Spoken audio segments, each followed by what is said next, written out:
Well, I'm with my friend Pastor Nick Connolly.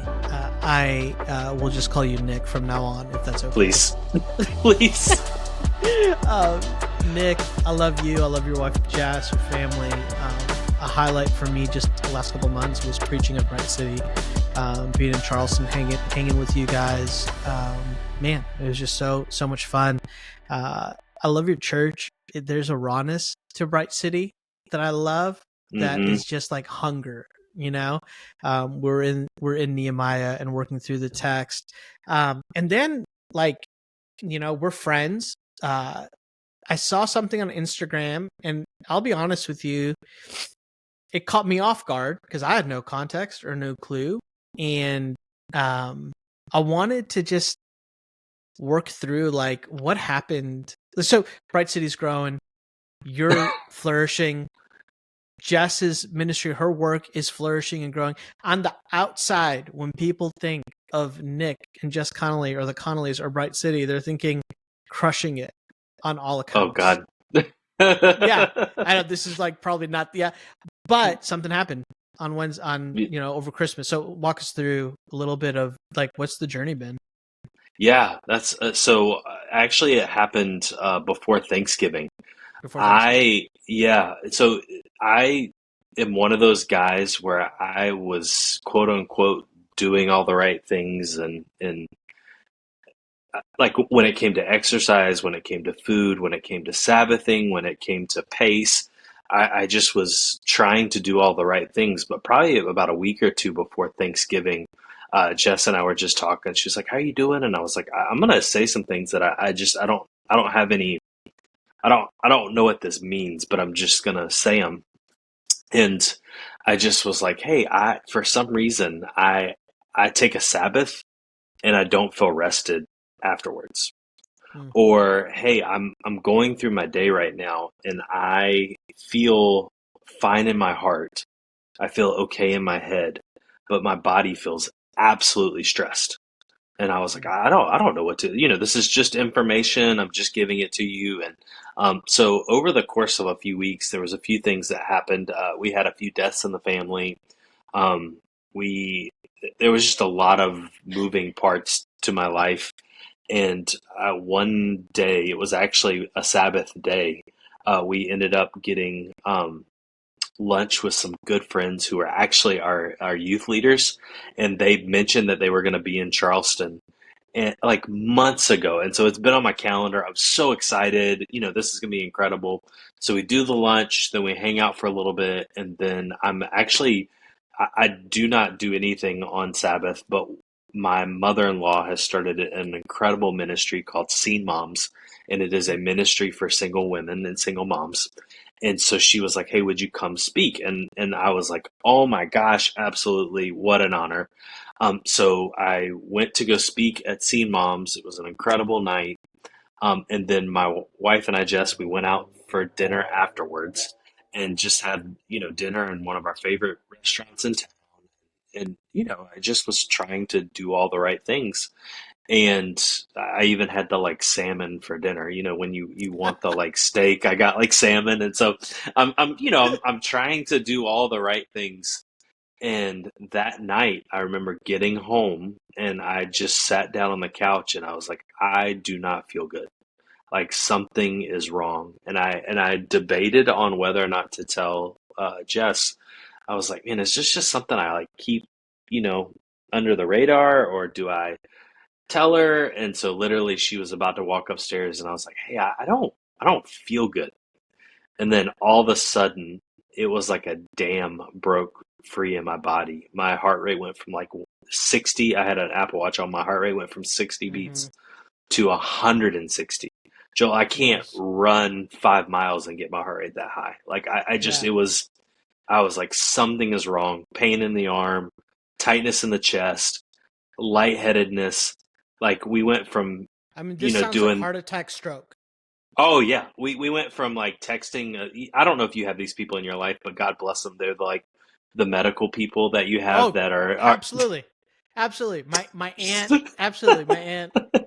Lavanya Thamo, if you're listening, I love you. Thank you for putting up with my I've got random. this rash, and Yeah, let me send you a yeah, picture. Like we have those yeah, people in our life too. yeah. And so we went from texting those people to calling 911, and before I knew it, I was in the back of an ambulance, um, and I was on the way to the hospital. And so we did. I think it was about 7 hours from 10 p.m. to 7 a.m. in the ER, and or no, it was 10 p.m. to like 5 a.m. in the ER, and did all the tests, all the things, and they were like, "Hey, we don't know what to tell you, but from our end, God bless the ER. It's like, hey, you're not dying, and it's like, okay, well, thank you.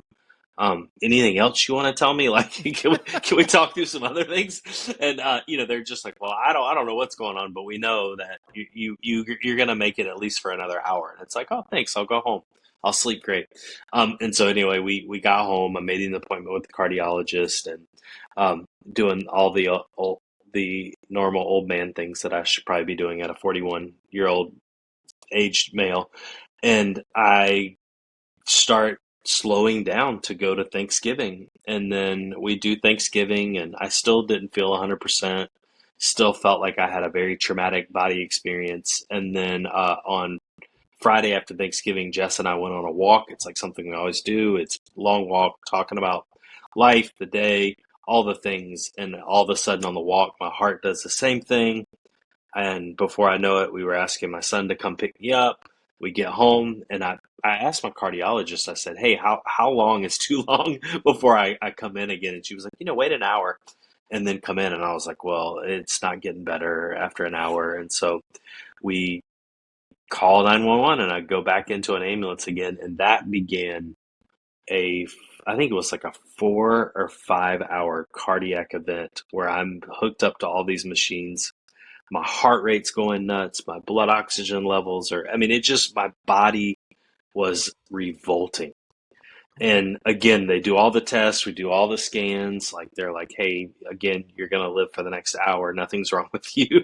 But we don't know what's actually wrong. And so they send me home, and we go home. And I just remember, like, I'm just like, I don't know what I'm gonna do. I don't know what this is. I just cannot live this way. And so I got home, hadn't eaten all day. It was like 4 or 5 p.m. And all of a sudden it started happening again. And I was like, I am not having cardiac events. I'm having panic attacks. Wow. And I just felt my arms squeezing, my legs squeezing, my chest. I mean, like, my whole body was revolting. I mean, it just was like it was done. It was like, Nick, I had had stress where either I'd wake up with like a stiff neck or Hmm. just certain body pains, and this was like my nervous system was like, we're done. This is it. Like, we've had it. And that Hmm. began a probably 10 to 12 day journey of sleepless nights. I didn't sleep at night. um, I had never, depending on, who's listening and your background, I had never had spiritual attack like I had during that week. Eventually, I got hooked up with some people who were wanting to start me on medicines, and I take supplements. I'd never taken any medicines. And so Hmm. my body was absolutely being destroyed by the medicines. Like, Hmm. I felt like I was in a zombie wash cycle where I just my body was like no more. And then the other thing that happened is I was a guy who, um, like, people who know me, they did, like, I would go to the ends of the earth. Like, I'm full of faith, like ready to do anything and everything, to being a guy who was scared to leave the house. Like, Mm. I could not leave the house. Like, I was What was filled the with fear? so much, What was the fear? everything. Yeah. It was like, my body just felt fearful. And Yeah. anyone who has a panic attack, they'll tell you, is it's not that you're actually afraid of something. The fear is actually a fear of that it'll happen again. And so Wow. you just live in this like constant fear of it happening again, or something happening that will cause it to happen again. And then you're in a public place, or then you're here or there, or what will happen if it happens again. And so I mean, like, it even got to the point where one night, Joel, my wife runs an incredible ministry and company called Go and Tell Gals, Hmm. and they were having their retreat, and she was like, "Hey, are you gonna be okay for me to go?" And I was like, "You know what? I don't know, but let's like give it a try. Let's give it a go. Let's see what happens." And night one was okay, and then I think it was night two, and I had was just in dad mode and life mode, trying to do the thing, and all of a sudden I felt like I was having panic attacks, and so I like went outside. I'm pacing back and forth in front of our house. It's nighttime, trying to calm my body down. I'm reciting all the scripture in the world that I know to recite. I'm praying, I'm singing worship songs, I'm doing all the things that I know to do, and my body does not calm down. And I just in tears, I was like, you got to come home. And it got to the point where she didn't hang up the phone the whole drive home because there was just an irrational fear that was happening in my head, in my heart, in my body, and I just felt like I was completely out of control. And I was like I just didn't even know who I was, and so those 10 days, 12 days were some of the darkest days that I've ever had on this earth. Mm. Where are you today? And how is it possible for you to be like talking to me about all this is wild. Yeah, Talking to me about all this stuff, and if you're watching on YouTube, like you've got a smile on your face.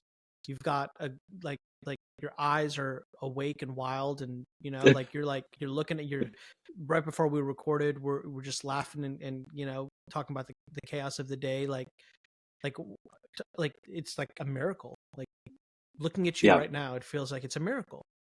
Oh yeah. And kind of the shift for me that happened is there was we have a church, and my church gracious well, let me back up. One of the first sermons that I ever preached at Bright City for our church was Mark 2, where the guy's on the mat and the four people bring the person to Jesus. They tear off the roof, and I said, "Hey, this Mm, is the church we want to be. We want to be the church where if someone's on the mat, we're gonna tear the roof off to get them in front of Jesus. Like this isn't about us as a church. This is about getting people at the feet of Jesus."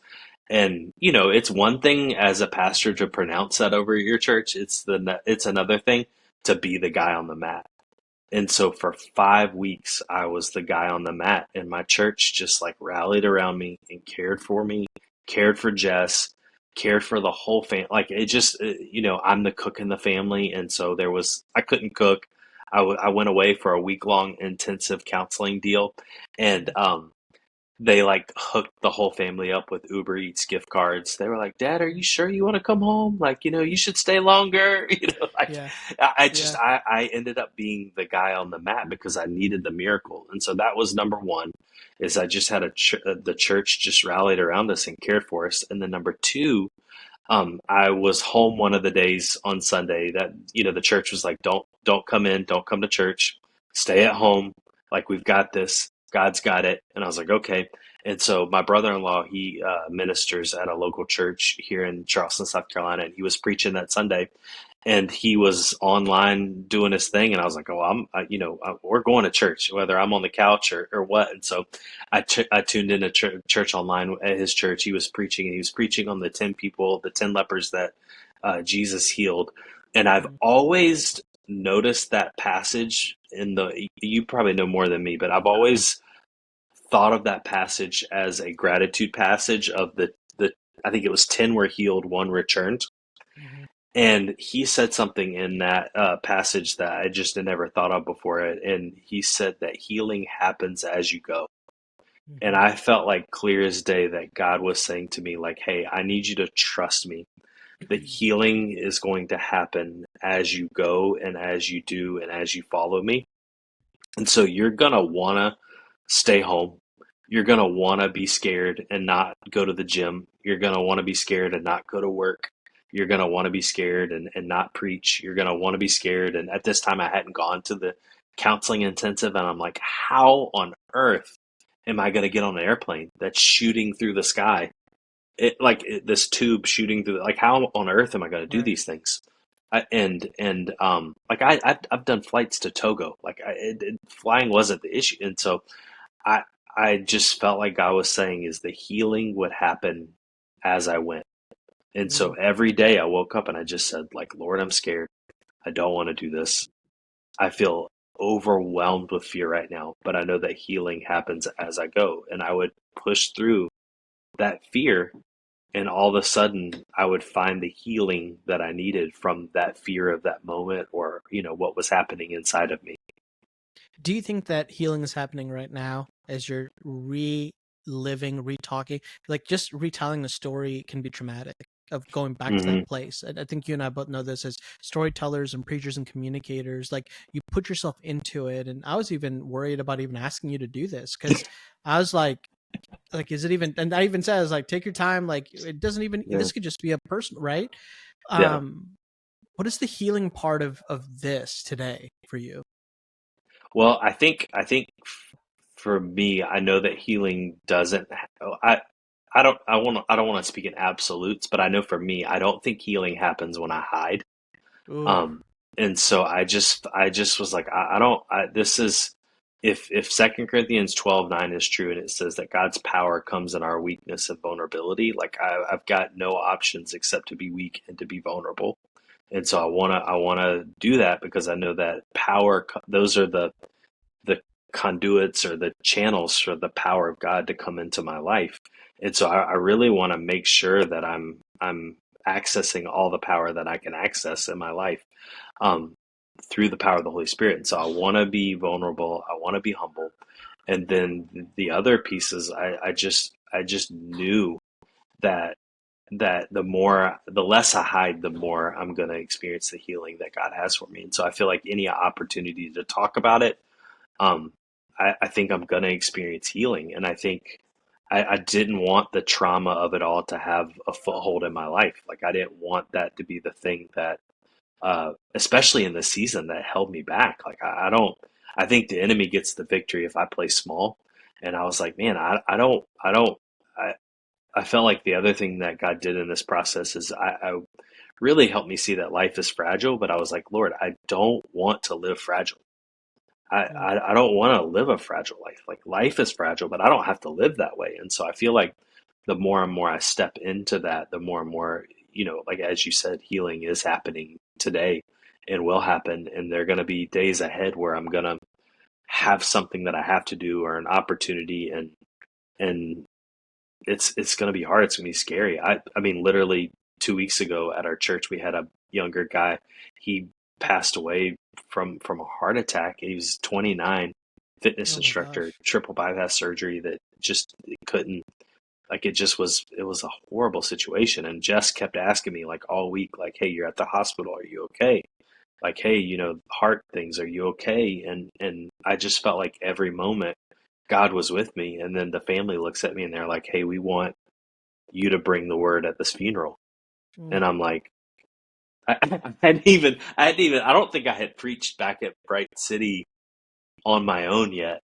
mm, And they were like, "Hey, we want you." And I was like, Lord, if you're opening this door, I want to do it. And so I think the more I can go in action, I feel like, as you're saying, like, the healing is happening. mm. I think so I worked through spent so much time studying the biblical theology of humility. And that's one word that you haven't said in this entire conversation, and yet it's everywhere. I mean, Yeah, it's everywhere. yeah. Humility is the atmosphere that you have lived through and lived out. Um, and a couple things I've been taking notes as you've been talking. One of the things that strikes me is you said a phrase I think so many of us have said. I felt this personally. You kept saying, "I've just done all the right things. Like I've done all the right Mm, things. I've done all right." Like you probably in the very beginning, you guys can go back and count it, like probably 3 or 4 times, right? I've done all the right yeah. things, and I think when you say that, it resonates to me because I'm like, yeah, I've done all the right things, and then like this happens, you know. Hmm. What do you say to the person who's listening and is in that spot of I've done all the right things, and Yeah. the place goes to anger, like, or frustration or fear Yeah. or anxiety, like like this sucks, like, Yeah. and then this is where my brain goes is then is it even worth it to do all the right things? Like if Nick Yeah. did all the right things, he literally did all the right things, and Yeah. so yeah. So I the word that I had that I feel like God's given me for this year is rebuild. And I think one of the things that God was tearing down the parts of me that strive and seek to do all the right things. And I believe that He's building up a foundation of grace. And, biblically speaking, we all know that grace doesn't mean we get to do whatever we want, whenever we want, however we want. It just means that all the good, absolute, incredible things that happen in our life are God ordained, God inspired, God breathed things that He does. That it's like I can't explain this. I just know that God did. I don't know. I don't know how. I just know that God did. And so I think there is, on one hand, this idea of stewardship and faithfulness and worship, and I think I can say on one hand, like, hey, I'm just out here trying to steward and be faithful and do the best that I can. But I also sense that God was rebuilding a new foundation where it's like, hey, this is not about striving. This is not about earning. This isn't about any of that. Like, this is about a foundation of grace, and that foundation of grace is going to take you into the next, 40 or however many years that God has for me on this planet. And so I said all that intentionally of like, hey, I got the salmon. I'm doing, I'm doing the things like Mediterranean diet. Like, did I want Right. the cheeseburger? Absolutely. And, and I'm still doing those things. I'm still taking the supplements. I'm still doing all the things I know to do. I'm still taking a Sabbath. Like, hey, Nick, you took a Sabbath. That didn't work. Let's just go live full out. Like, that I'm still trying to do the things that I know to do. I think I just was at a place physically, emotionally, spiritually where those things weren't taking root in my life because um, of some heart things that were going on in my heart that I didn't realize that were there from when I was a kid, and I processed this in Yeah. in counseling at the intensive. It is because of how I was raised and the environment that I was raised in. I always felt a sense of responsibility for everyone else's well-being. Mm. And so as a pastor, like, you can care for people, but you can't carry everyone's well-being. And I just Wow. 10 years of me doing that, plus all the years I did that for my family growing up, and it just caught up with me. And I think God was like, hey, you can't go through the next 40 like this. Like, you just can't do it. Like, you're not going to make it. And so on one hand, I was doing the things I knew to do. On the other hand, I was holding on to a lot of things that I shouldn't have been holding on to. Um, as you're talking about it, I think about that phrase and what you just described, and I'm like, okay, am I doing all the right things to get something? Right. So Hmm. it turns into a little bit of magic and incantation, like A Yeah. plus B always equals C, or do I do the right Yeah. things because they're just the right things to do?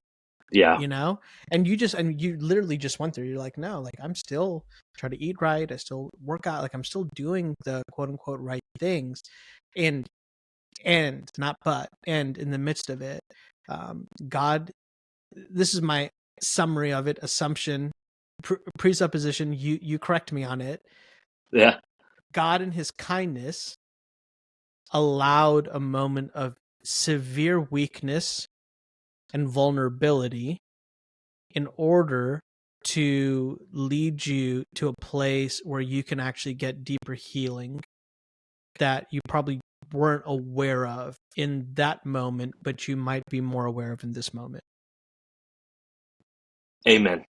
That's exactly what happened. You have all this vision for your life, and you think that the future is going to come through um, your own might in some ways. Like, you think the future is going to, like, all the hopes, the dreams, the aspirations, like, you have a vision for how it's going to happen. And God's like, hey, about that, I actually would love to do it this way. And the way that He took me hurt. Like, it hurt. But the healing that I've experienced, I wouldn't trade for anything. Mm.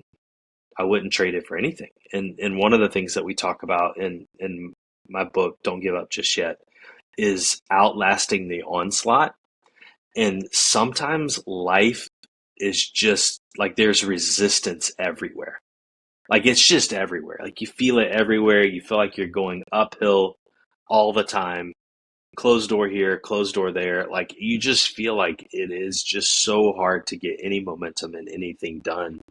But if you can outlast the onslaught, then there is a harvest that's ahead on the other side of the hard trials.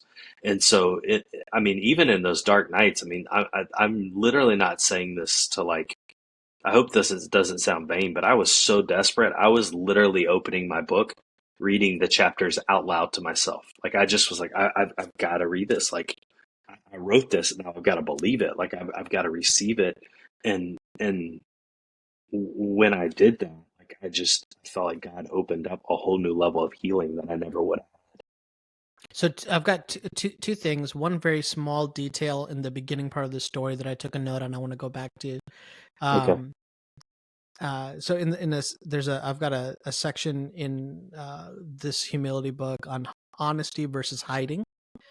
Uh-huh. And as you're talking, you share you're having these things happening internally inside of you. You're starting to wonder what the heck is going on, and your wife Jess is there, and you said like, do I share with her? Do I tell her what's actually going on? And so like as I listen, I'm like, okay, there's an honesty or a hiding moment.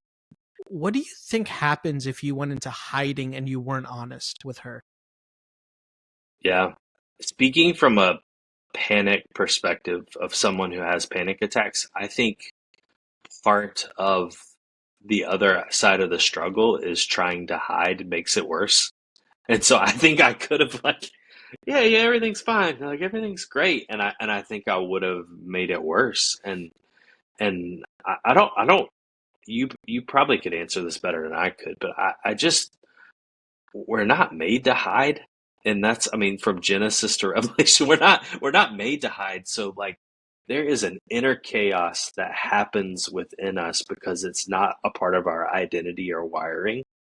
And so when we hide, of course, like we're going to feel off, or of course we're going to feel anxious, or of course we're going to feel worried, or of course we're going to have these moments of panic intensify. And so I think if I would have hid in that moment, I number one would have done the like classic male, like, oh, it's fine, my arm's falling off, or like Mm-hmm.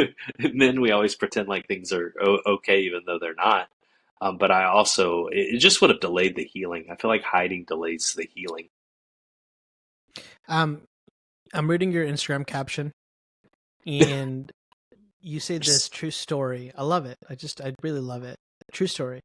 On the darkest nights when I couldn't sleep, stop crying, or stop warring for my soul, I would read chapters of my book just to get through. Yeah. Like, so I strongly doubt, unless God gave you some kind of prophetic vision into the future, that as you were writing those chapters, you were writing them for yourself. Like, I strongly doubt that you were thinking, oh, I'm writing these and I'm going to need these some months or, later in order to speak hope back into my life. And so there's one component of this that's just like, what is God doing? What is he up to? Yeah. Right. And then you say this, and this is where I want you to really unpack more for us, because I think this is where so many of us are at. It isn't merely a book to me. This phrase I love, bro. It's the triage our souls need.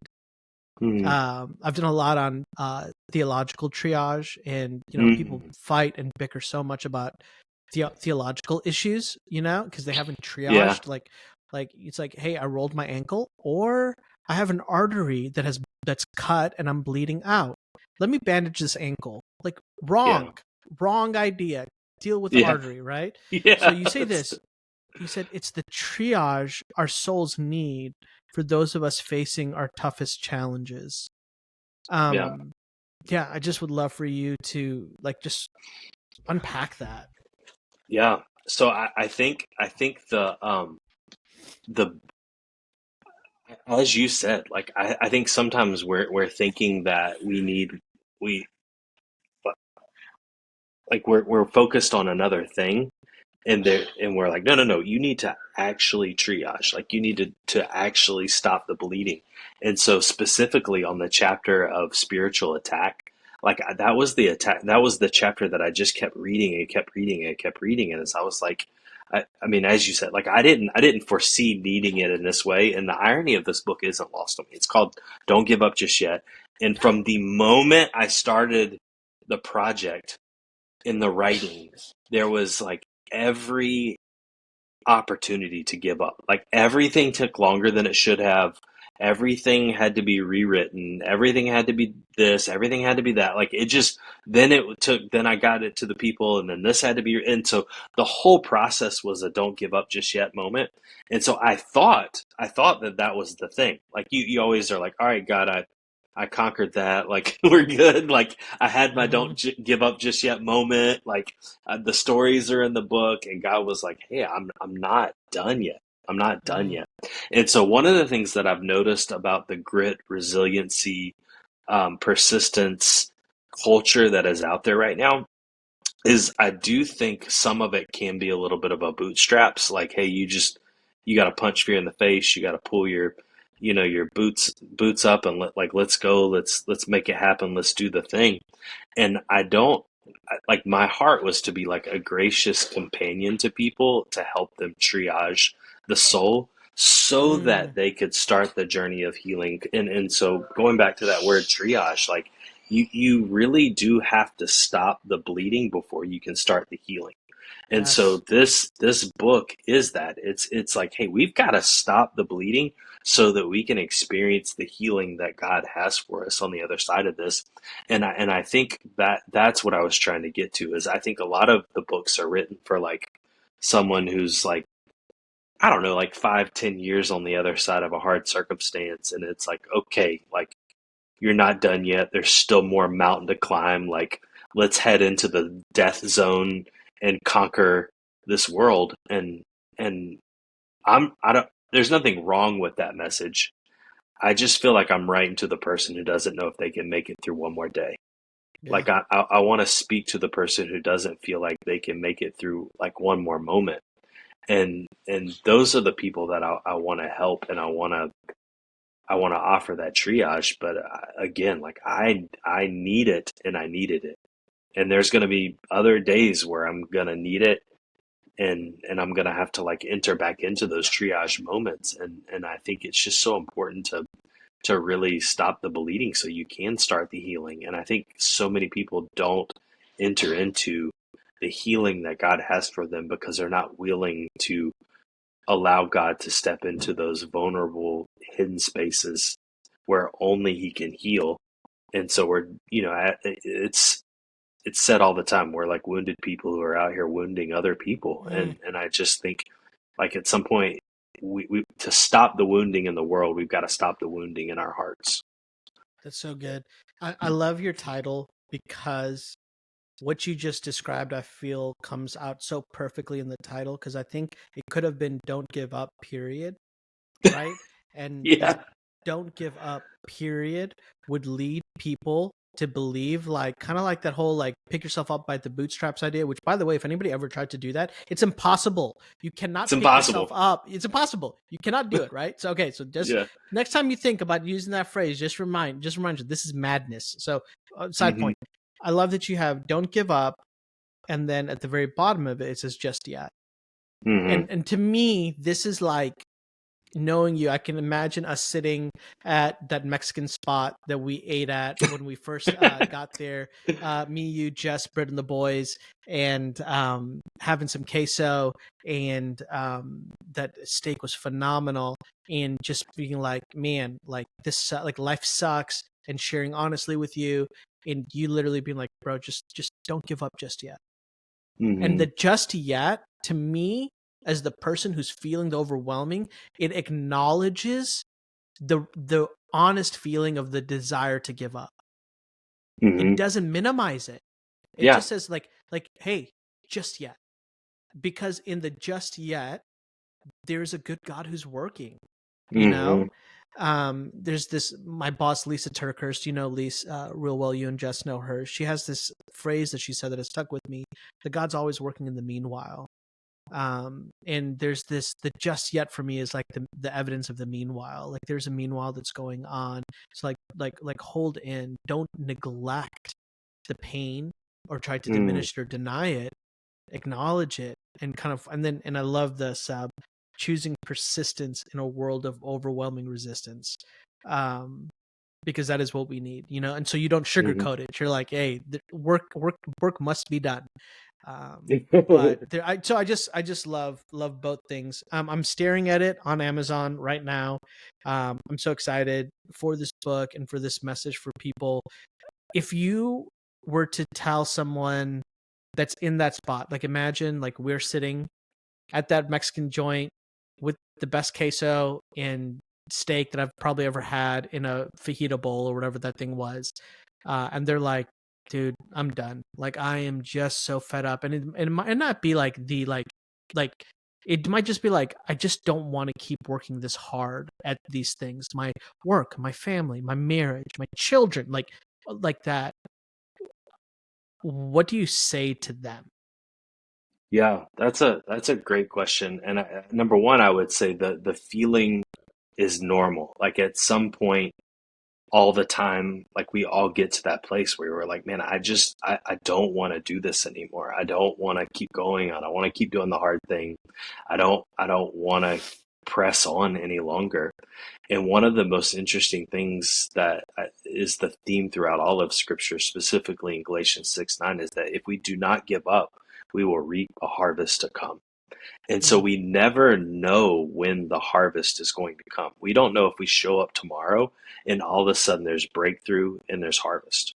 We don't know if it's mm, 5 years from now. And so one of the things that I know about my own self personally is I don't want to feel the grief of wanting to give up and the grief of having given up. Like wow. those are two griefs that I don't want to feel because I'm gonna feel one. Like Jesus says in John 16:33, in this world I will have Amen. resistance. I will Mm, have it. Like I could take that to the bank. But elsewhere he says he's gonna overcome it. He's gonna bring a harvest. He's gonna do a thing in me. He's gonna do a thing through me. And so I can't have the grief of both. And so I'm going to choose the grief of one and that I will experience resistance. But I do want the reward on the other side, whether that's eternity or in this life now is I want the reward. And I know at this point in my life, like I just, and there's grace for it all. Like I talk about this in the book. There's a chapter called Grace for the Give Ups. mm, But like I just know so many people who enter into a deep cycle of shame, guilt, condemnation, depression, and grief because they gave up on something or someone too early. mm, God will redeem it. He will make it good. He will make it right. There is grace. There's forgiveness. There is a plan moving forward. But I want to do the best I can to mitigate the regret that I could have. And mm, so for me, I'm always playing that out. And then the second thing I'll say is the only way that you are going to access the power of God, and this is hard, is that the only way we're going to access it is if we need it. mm, And if there's anything that we can do in our own mind and our own strength, it's probably not going to allow us to access the full power of God. And I think so many people are walking around with a crises of faith because they haven't seen the power of God move in their life. mm. And part of that is because they give up too early or walk away too early. I think it's like the average stay for people in cities and jobs is like 1.5 years.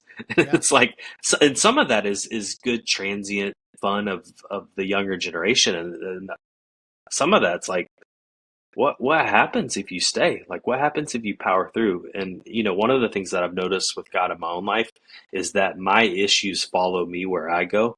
Like Mm, like I get mhm. the new job, the new location, the new Right. relationships. Like those things follow me wherever I go because God wants to do something in those things. And he wants to heal those parts of me. And so if you are on the fence where you're like, man, I just don't know if I could do it anymore.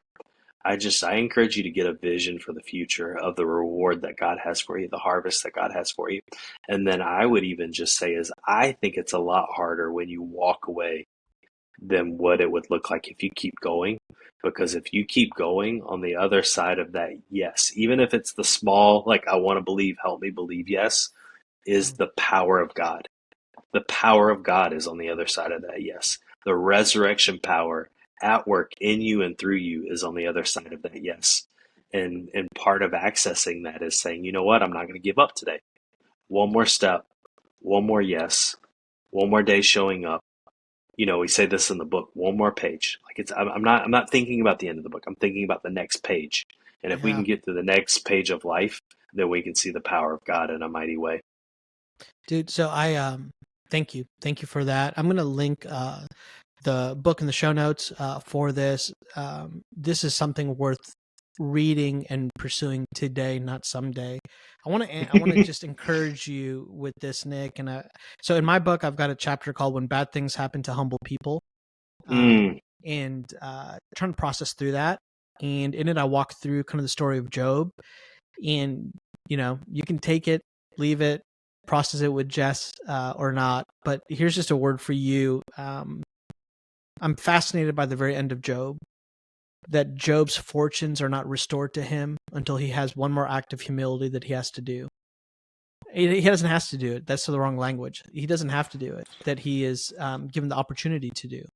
And that is to offer sacrifice for his knucklehead friends that acted absolutely horrendous against him, right? mm, And I just wonder, was this that last kind of test of faith, right? The other ones were the accuser, the Hasatan that came in.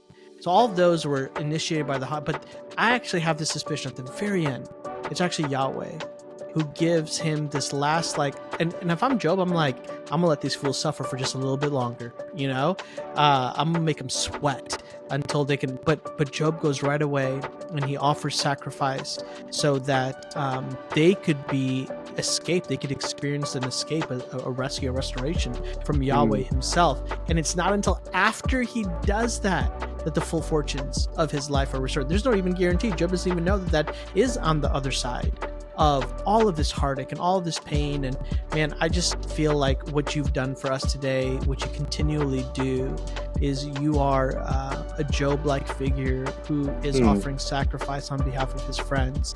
And I just love that idea that that healing is actually happening in that process right now. So thank you for that. Thank you for being vulnerable and exposing weakness in a culture that rejects that ideology altogether, and showing us the humble way of Jesus, and then also encouraging us, just not to give up, not yet. not yet. Appreciate you, brother. Love you. Thank you.